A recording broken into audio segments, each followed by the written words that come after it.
Hey everybody, Paul here with AZ Wonders, and I'm at a place that's been on my Arizona bucket list for some time.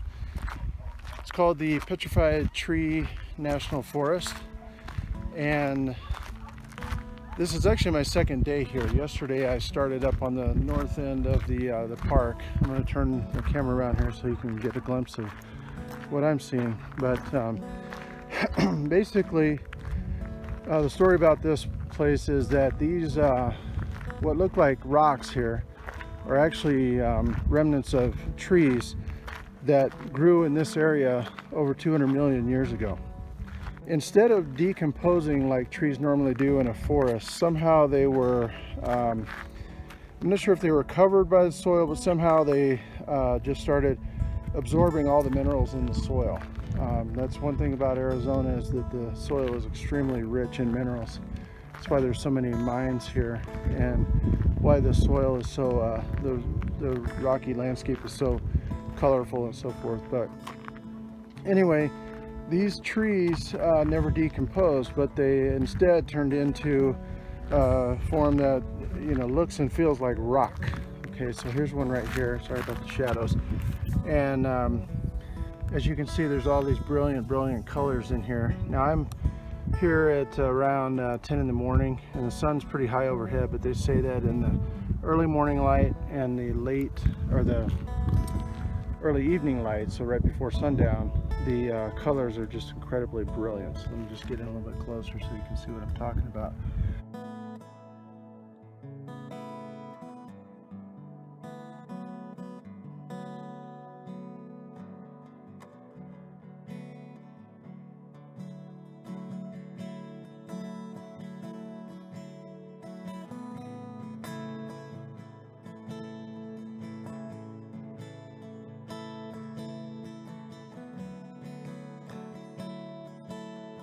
If you enter on the north end off of Interstate 40, you kind of do a little loop up there, and then and by the way, that's the side where the Painted Desert's at. And then as you start making your way around, it's 28 miles of road to get to the south entrance, which is where I came in today. So again, imagine a national park 28 miles long, and on both sides of the road you have a dozen or more different pull-off spots and lookout points where you can sort of interact with the exhibit, which is the petrified wood and the Painted Desert. Right now I'm going to read a little interesting clip from the brochure they hand out at the visitor center. It says, "Perhaps you've noticed the logs are sometimes broken into very irregular sections that appear to be cut. Look up into the hill and you'll see who is cutting the wood. The hill is doing the job itself. It takes many stacked layers of dirt to make a hill. That is a lot of weight on top of buried petrified logs. All that weight crushed and broke the logs. Why the regularity in sections? A normal log does not break that way, but a petrified log does. Petrified wood is mostly silica quartz materials. Silica naturally breaks on a clean angle. Drop a piece of chalk and you'll see the same effect." So that's how all these trees, petrified trees, have been broken into smaller sections like this. You can still see the knots from where the branches once were. I'm at a one of the many vantage points where you can stop and interact, so to speak, with the exhibit. This one is called Long's Log Trail, and the sign described it as a log jam that had happened when there was apparently some sort of prehistoric flood that knocked all these trees down. They kind of bunched up together and then sat here and absorbed all the minerals, got petrified, and still rest here today. But this is the size of one of the trees. Okay, I'm gonna just do this. I'm 6 feet tall. Whoops. I'm 6 feet tall, and this is the diameter. You know, this is the tree laying on its side. right there. So this is, I don't know, good 4.5 to 5 feet across, and big old tree, big old tree. So this is one of hundreds out here. You can see them just kind of almost littering the landscape. And this trail is so cool because it allows you to just go right through them. And it's laid out by the Park Service, so not like I'm off trail or anything. Back it up to just focus in on the colors here. That's the amazing thing as you walk through here. And look at this one. Just seeing all the amazing colors caused by the minerals that got absorbed by the trees.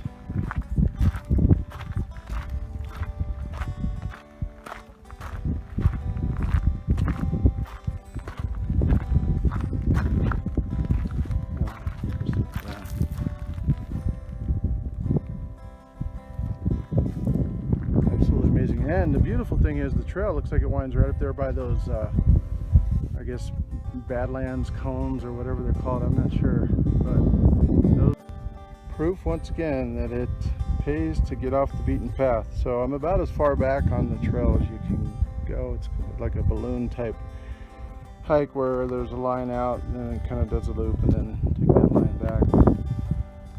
This is literally right on the trail. There's the trail. Foot, and this beautiful piece of petrified wood right here.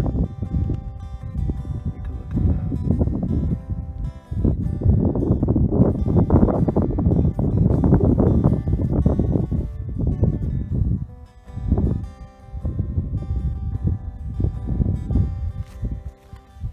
Another one right next to it, probably from the same tree. By the way, pieces like this, in those little museum shops or gift stores along the highway on the way out of here, something like this would probably go for close to $1,000. And I mean, you see little dinky pieces that sit up on the counter, you know, going for a couple $100, $200, $300. So something like that.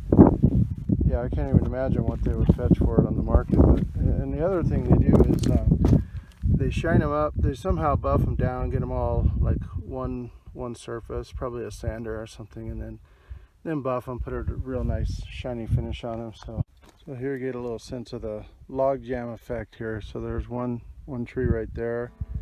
Looks like it was stacked up with another one here. They both just kind of go along there.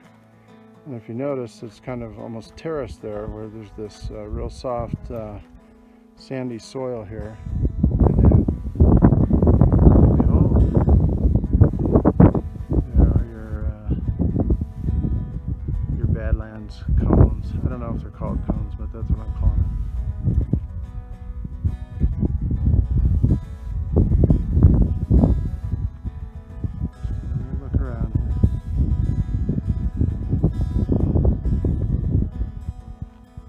By the way, I think I was the first one at the visitor center this morning, and I only saw like 5 or 6 other people in total, and that was just at the visitor center, but I haven't seen anybody out on the trail. I pretty much got the place to myself. Interesting little cone.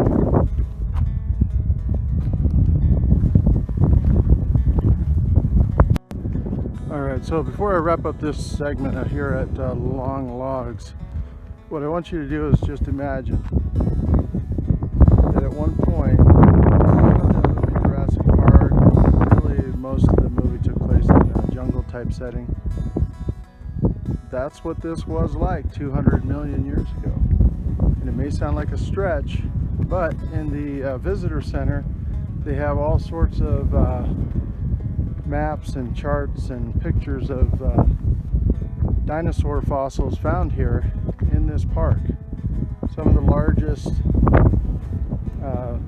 dinosaur fossils in the country have been found here. In fact, one as early as I think it was 1980, or as recently as 1980, that was unearthed up on the northern end of the park in the Painted Desert section. So that's what this was like. And yeah, you can imagine it doesn't look much like a jungle right now, or a forest, but you know, keep in mind the basic principle of this whole park is that it's petrified wood. Okay, so this is all that remains. Everything else decomposed, probably washed away, blew away, etc. And then over time, all the other elements have come in here. You know, the climate changed, and the only plants that have survived here and animals are those that can thrive with very little water.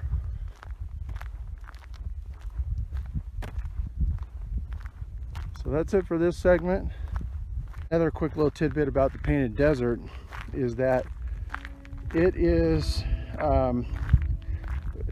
basically it kind of runs into the Petrified Forest at the southern end, but apparently the Painted Desert runs from literally up by the Grand Canyon for a couple hundred miles south.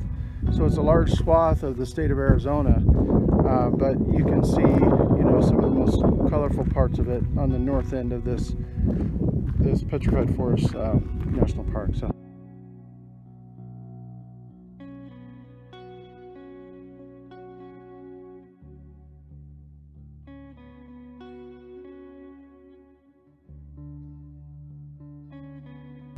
All right, still within the Petrified Wood National Forest, we are taking a look at a ruin site called Quark Oak Webelo.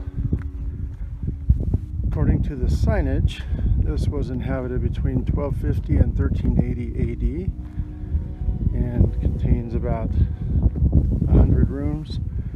And they suspect that around 200 people lived here at one time.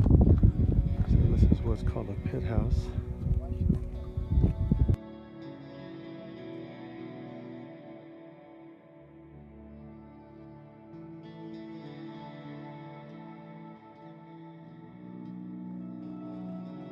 So if you look down here, I'm going to have to zoom in on this one here.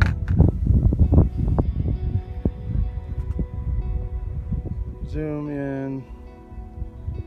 In that darker portion of that rock there's a spiral, and what they're saying is that when the beam of light that comes through that rock shines just right and hits the center of that spiral, then that tells them it's summer solstice.